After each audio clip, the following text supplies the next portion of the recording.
Welcome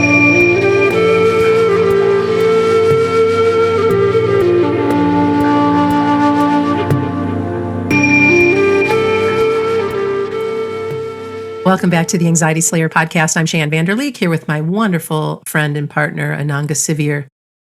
Today, we're going to talk about how to slay your unwanted thoughts. And one of the questions that Ananga and I get asked most is how to do so, how to handle unwanted thoughts. We're going to delve into this topic through the month of June. And we'll be discussing how our thoughts color our experiences, how they can get out of control, and what helps settle our mind and bring more peace to our minds and to our thoughts. And this is something that we could all use some support with, that's for sure. Hello, Ananga. How you doing? Hey, Shan. A good topic for the month of June. What are some helpful things that we need to know? To remember that we all have unwanted thoughts and that there are times and stages in life where they can really be provoked. Changes, stress, things we see that unsettle us, we all have unwanted thoughts, and sometimes they're more intrusive and more active than others, but to be kind and know that it's not just us. And it doesn't mean there's something wrong with us. And really important to remember is that there are things we can do that help. There are always things we can do to help those thoughts settle or to feel more resilient with them and less rattled by them, less disturbed by them. And that often begins with the separation of and the understanding that you are not what you're thinking. You are not your thoughts. Because we all have loads and loads and loads of thoughts every day. And often they can be disturbing thoughts.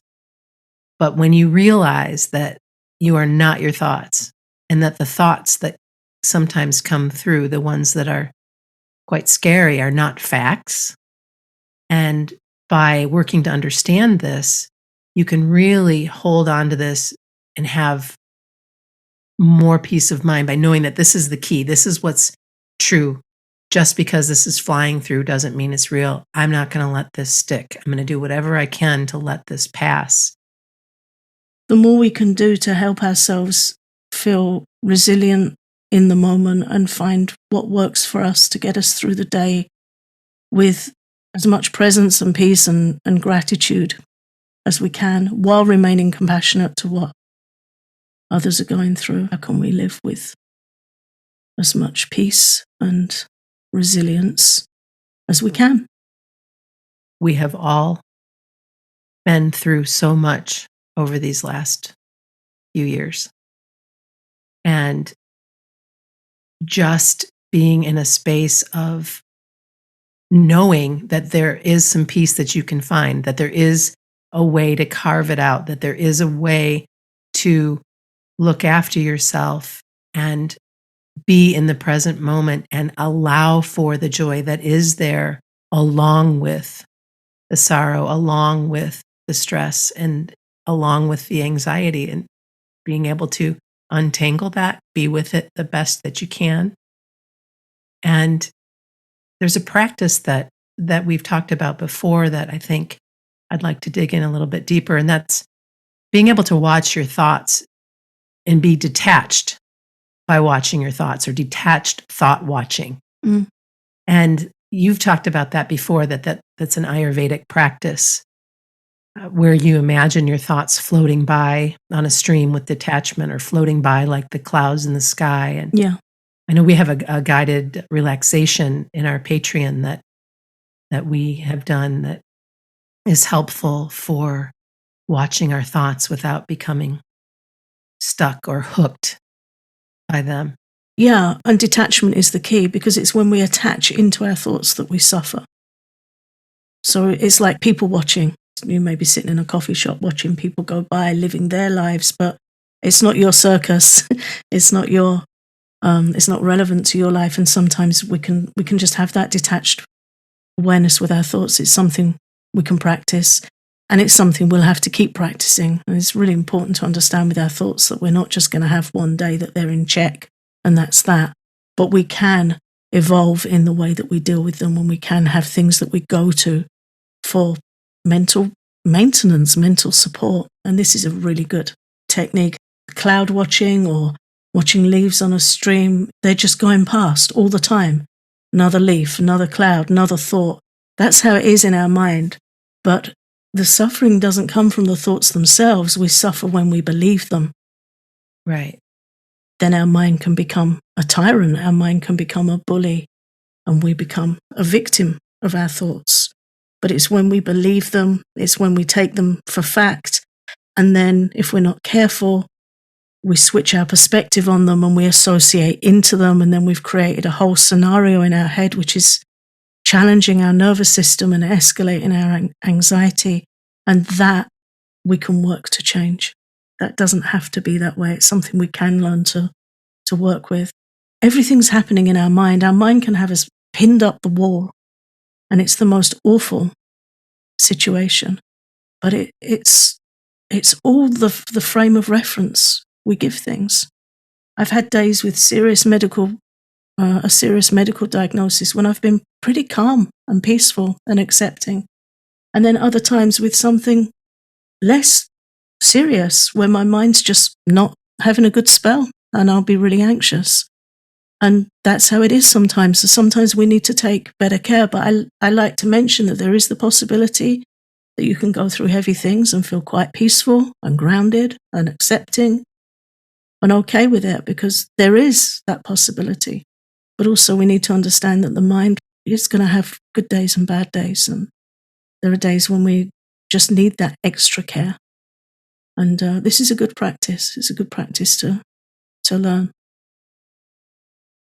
It reminds me to bring forward the importance of taking a break from the drama in the world, the screen time, the stories that are created to generate fear, to get us to be in shock, to get us to be sad, and I'm not saying that it's like, okay, today we're going to try and make the entire population watching sad. That's not what I mean.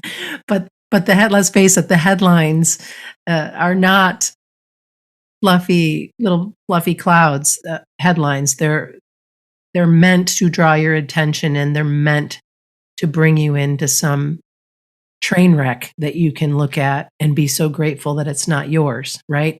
But if your mind is already fragile, which all of our minds are, taking in that extra news story, that extra sadness, that extra, oh my goodness, that happened there, that could happen here, and letting it grab you by the ankle and not let you go. We need less screen time, is my point. For sure. Even if it's so-called relaxing or positive screen time, we need less screen time. Yeah. Because it's challenging our nervous system, just interacting with those devices. Ayurveda teaches that when we're looking at screens, it increases the energy of vata in our mind and in our body, and that's the energy that provokes anxiety. I've been really making a conscious effort this last couple of weeks to reduce my screen time. I do a lot of studying on a screen. I do our work for Anxiety Slayer on a screen. I listen to a lot of lectures, and I was thinking, okay, I need to switch up how I'm consuming content. So I moved a lot of lectures to an MP3 player where I can just sit and take notes with a pen and paper and just listen on that rather than be looking at a screen to see how I can reduce the time, because I was becoming aware that it was affecting me. It was bringing just a bit of a crackling energy to my head that I know means my vata is up. So even if we're consuming what we think is relaxing or leisurely content, if we can keep it to a minimum, that's good. Anyway, just the nature of those devices, they're working on that level that can provoke our nervous system. And then, of course, as you said, that it's a bit of a snagging environment. If you go to read one story, something on the news that you think is relevant, that you want to read, they're all lined up in the sidebar to hook you in. Right. And it's just too easy to click over, and then you're on this thing and that thing. And then you're anxious because you've read things beyond your control that you're not comfortable with. Health news is terribly, cleverly written to snag us in and make us read, and it's anxiety inducing. It draws us in a way that's going to leave us very often uncomfortable. Right. Then we can't be detached because we've been hooked. so that it takes that much more work to untangle that and to let that go. Yeah. It's like, okay, now that the pandemic is unwinding, let's like freak out over the next thing, whatever that is. And I don't want to say that it's not real. I'm sure it's real, but not to the degree that it needs to add additional stress and additional health anxiety onto a population who is already digging themselves out of a hole after this pandemic. Yeah, there's a lot going on the planet right now to be concerned about. But we don't need to put our head in the oven to know it's hot. Right. And we have a tendency to do that. And the trouble is, when we're suffering with anxiety, we're already mentally fatigued. Because sometimes if you're just physically tired, you might not make the best choice, or conversationally, you might find yourself saying to a loved one, I'm sorry, I'm tired. I'm not at my best right now. When we're anxious, we're mentally tired. We're not at our best. So we can make choices quickly, hastily, that don't serve us well. So we really need to be creating more space around anxiety to make choices that support us, and stepping back as much as we can from habitually looking at the news or spending time on screens, and checking in with our body. How do you feel after you've done something for 10 minutes? Something that you habitually might look at. How do you feel when you stop? Do you feel more relaxed? Do you feel positive? Do you feel tired? Do you feel anxious? What's your heart rate like? What's it done to your nervous system? I'm really just taking an inventory of that. That's also a big teaching, an important teaching in Ayurveda, is that we watch ourselves not in a anxious, hypervigilant way, in a kind way, in a very gentle, not scrutinizing way. Just, I'm just noticing I did that and I don't feel so good afterwards. Being aware and being mindful in that space is so helpful, and it does take some practice. Yeah, and I think when we feel anxious, we don't always have the space to know what's affecting us. Mm-hmm. So we can just feel at the mercy of anxiety, or that it's just random and it's just going to come after us in a random moment. But there is cause and effect. And the more space we can create around it, the more we can look at, did I have a coffee? Have I seen something that's triggered me? What is it? What's affecting me? And these days, that's my practice, is to just stop and ask, okay, I'm feeling a bit sideways. What is it? Sometimes I'll use some tapping to just go through that and see what that brings, and what calming that then results in.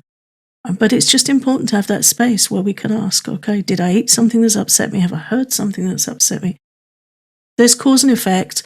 And with anxiety, you can unpick it. You can backwards engineer it and see what's causing us to have the flare, and what can we do about it? Labeling our thoughts can help too. When we use simple, brief labels like worrying thought, and then look for other thoughts and label them happy thought. The idea is not to be too attached to either happy or worrying thoughts. And when we get attached to our happy thoughts, we can cling on to them and then worry about losing them, worry about waiting for the other shoe to drop, if you will. And we can learn to be grateful and present with the happy thoughts, with the understanding that they will pass as well.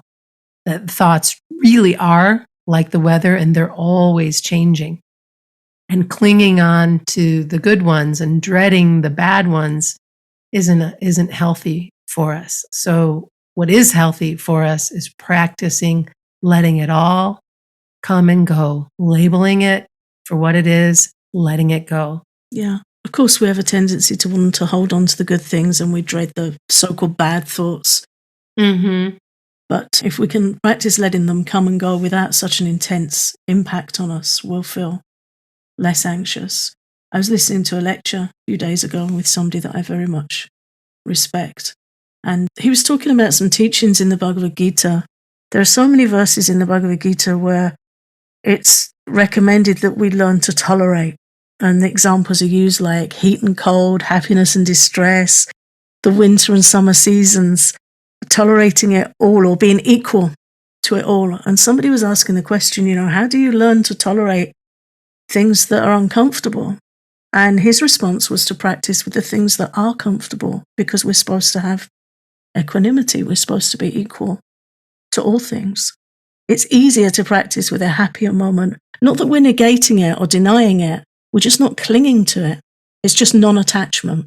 Mm-hmm. So we can say, in this moment, I'm happy and I'm grateful for this moment, but not that we're trying to pin it down and have it last forever. And then we become scared of what's going to come in on it because we're trying to nail the moment. Just to let it flow. Be grateful, be present, but not grasp it like trying to hold a cloud in the sky and hold it in place. And I thought that was a really good teaching, that when we practice in the easier moments, non-attachment, then we can practice it in the more challenging moments as well. That was really helpful to me to ponder that. Yeah, it's a good one. And because when you do that too, you can have so much gratitude for that moment while letting it go. Being in it like the breath, breathing in, breathing out, taking it in, letting it go. Yeah, just being with that ebb and flow, like when you watch the ocean, wave comes in, you're not going to try and pin it to the shore and hold it because it's exhausting. And it's not going to happen anyway. It's not within our control to do that. It's absolutely exhausting. So yeah, to just be in the moment. But the irony with it is when we cling to a good moment, we bring in tension and often fear that spoils the moment. We're not living it with gratitude and presence anyway because we're having that. What's something we're going to talk more about after the break? Yeah. After the break, we'll be responding to a question we received about waiting for something bad to happen when things are going well. The Anxiety Slayer podcast is sponsored by BetterHelp Online Therapy. Life can be overwhelming sometimes, and many people are burned out without even knowing it. Many years ago, at the end of my corporate career, I remember having many days where I struggled to get out of bed. And even though we often associate burnout with work, that's not the only cause. If you're not feeling like yourself and this is resonating with you a bit too much, please consider seeking out support from a therapist at BetterHelp. BetterHelp is customized online therapy that offers video, phone, and even live chat sessions with your therapist, so you don't have to see anyone on camera if you don't want to. It's much more affordable than in-person therapy, and you can be matched with a therapist in under 48 hours. Anxiety Slayer listeners get 10% off their first month at betterhelp.com/slayer. That's betterhelp.com/slayer. Recently, we received a question from a listener asking us about how she could allow herself to enjoy the present moment instead of waiting for something bad to happen in that time that things are going well. And I can relate to that. I know you can relate to that. And a number of our listeners have brought this up where things are going along beautifully, famously. We are in this zone. And yet there's that shadow. There's that, well, enjoy it now because it's not going to last. And before the break, we were talking about letting the happy thoughts go and letting the scary thoughts go and understanding that thoughts are very much like the weather.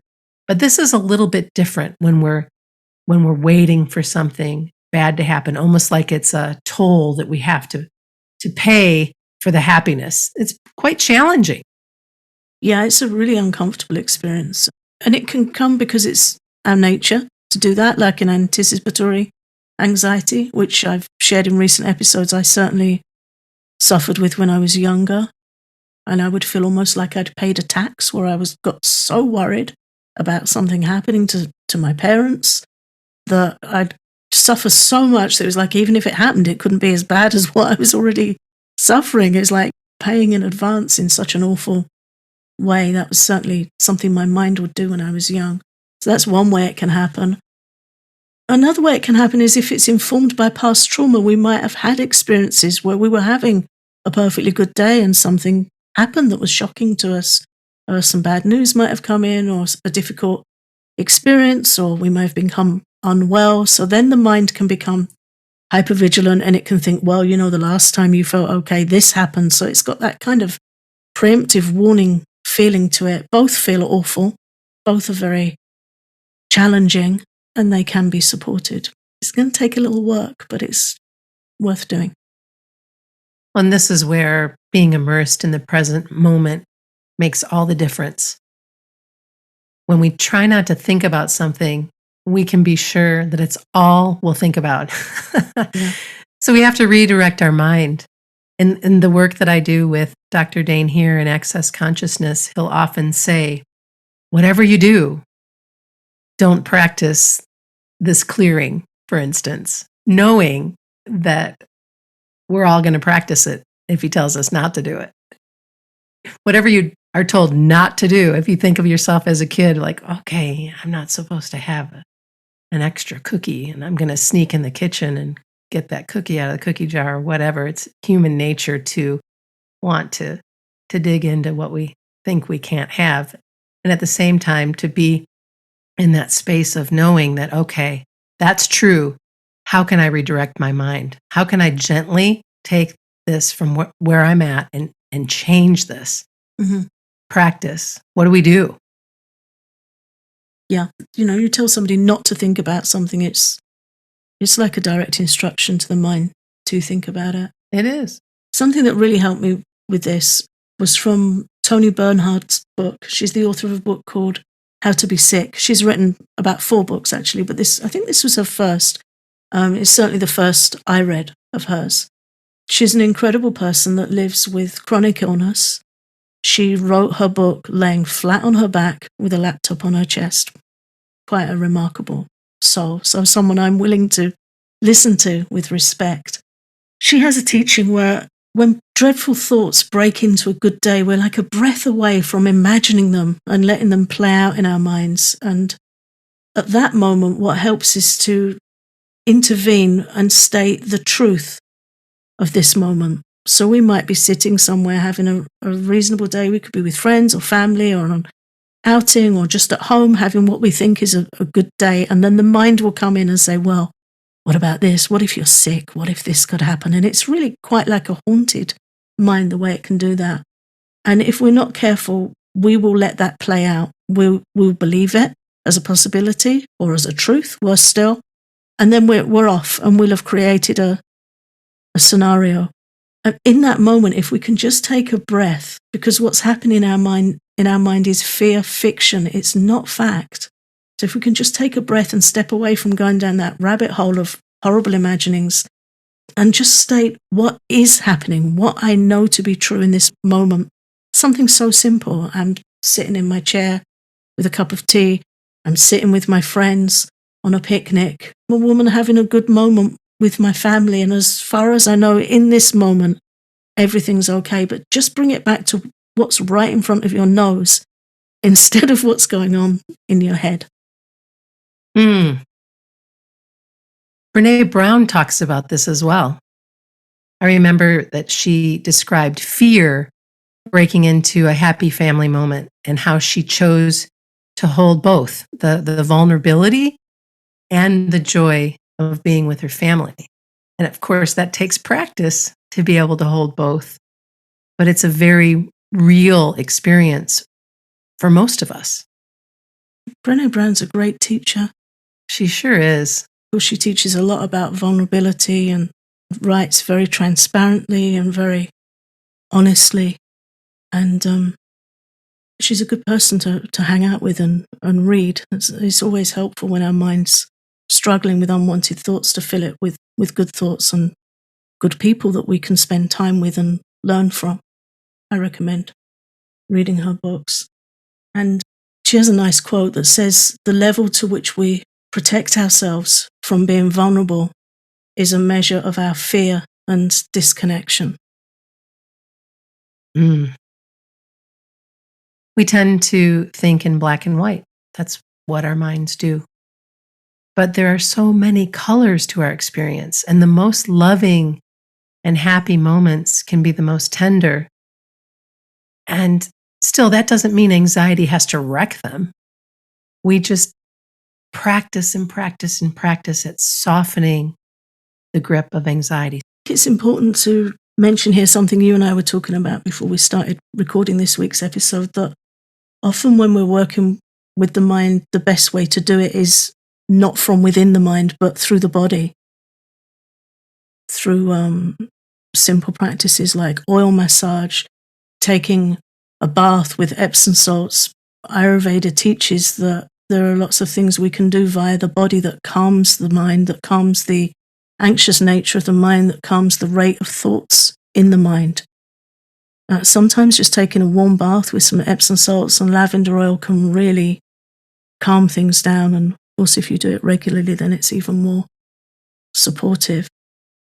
So there's a lot we can do physically that helps stabilize the mind. And it might not seem to make sense at first, but Ayurveda has a lot of teachings on this, and they've certainly helped me in my experience of anxiety. Ayurveda teaches that for as long as we breathe, we're going to think. Yoga also teaches this, that the rate of our thoughts are linked to our breath. So as long as we're breathing, we'll be thinking. But if we can calm our breathing, we can calm our thoughts. There's a real relationship between them. So they also teach that, this gives us a place of influence over our thoughts. The more calmly we breathe, the more calmly we think. And many anxiety sufferers have a tendency to fixate on their breath. Not everyone, but some struggle when they fixate on their breath. So then to bring in other physical practices, mindful walking, mindful movement like yoga, qigong, tai chi, all of these can help release stress from our body and help our mind settle under our direction with mindful movement. So it can be a really good place to start, to just look something up on YouTube, a guided meditation, a guided qigong practice, tai chi, yoga, whatever speaks to you, whatever you feel you'd like to try. Just make that commitment to try for 10, 15 minutes a day and see how that helps your mind, because it will. One of the practices that I do every day during the warmer season is begin my day in the garden, walking around, taking a look at what's coming up, the flowers that are blooming, what is happening with the soil. Do I need to fertilize? Do I need to fill up the bird feeders? And doing so barefoot and really clearing my mind. It's a beautiful, peaceful way to begin the day. It's such a gift because I'm so tethered to the earth, so grounded, that when I do come in to get the day started and get behind the screens and do what I need to do, I've started in that peaceful space. And I notice that when I am outside in the garden, outside in the yard, my mind is much calmer. I'm in that space of taking in so much beauty and being grateful for the huge maple trees that are around me. And this almost sounds very Pollyanna, very silly, but it's not. It's simple. It's simple, beautiful moments of mindfulness that calm my mind and help me move through the rest of my day with much more ease. Yeah, and that's all we need to know. It's what calms us. We're all different. We all have different natures. We all respond differently. This morning I took a 20-minute walk before breakfast, and I could really feel that it helped me do that with the beginning of my day. We've had quite heavy rain here the last few days, so I haven't felt so inclined to walk in the heavy rain. But this morning everything was green and the bird song was lovely, and it was just a short walk, but I got to work quicker with a clearer head. I've digested my breakfast well because I've been out and moving. My metabolism was up. Ayurveda teaches that there are different qualities, different characteristics to the day, and when we get up and moving, we come out of a lower energy, which can really pull our mind down. It can make us procrastinate. It can make us feel a bit low. It can make it feel hard to get going. So anything we can do that gets us moving is helpful to the mind and the body. And yeah, it sounds like the simplest thing, but when we do it and it helps, then it's worthy of sharing. And I think I shared on a recent episode that I have a friend who suffers with anxiety, and if she walks every day, she's fine. And if she doesn't walk, then her mind starts to give her some trouble. So why not share the simple things? Yeah, keep moving. Keep moving. And then I think finally to mention that guided practices are also incredibly helpful when you're trying to redirect your mind. Letting Ananga or me or somebody else that you love listening to walk you through a practice where you can be calm and relax and ground into that space and time and give that gift to your body, that gift to your mind to just take that break. I absolutely love guided relaxations and guided practices. They're so helpful as well. And sometimes I'll be listening to those while I'm in the garden.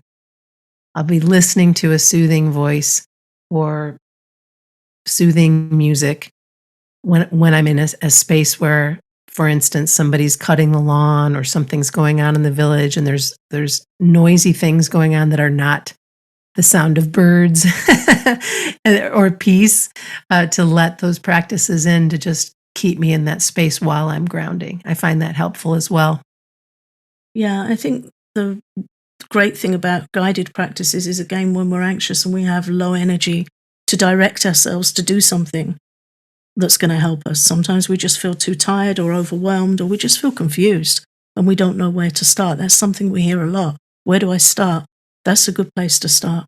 Just pick some guided practices and have them ready on your phone or MP3 player, whatever you use that's convenient to you, to just click something on. And you can listen in the bath, you can listen. We have lots of listeners that tell us they even listen to the podcast when they're going to sleep, or our guided meditations when they're going to sleep. Just something to shepherd you through so you're not relying on the energy of your own mind or any effort from your own mind, but you've got something you can listen to direct you through.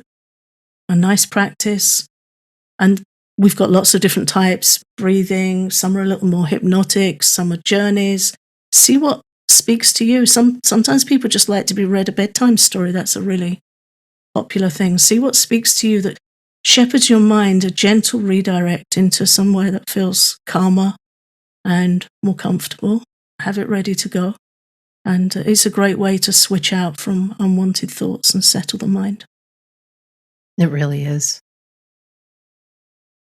Before we head off this week, I just want to thank all of our listeners for continuing to show up week after week, for emailing us and posting and asking questions. We enjoy so much being able to support you and answering your questions. Keep them coming. And if you want to dig a little bit deeper, dive a little bit deeper with Anxiety Slayer, you can join our Patreon. And when you do that, you can get all of our guided relaxations. All you need to do is visit patreon.com/Anxiety Slayer, and everything you need to know about becoming a patron is right there for you. Thanks for listening.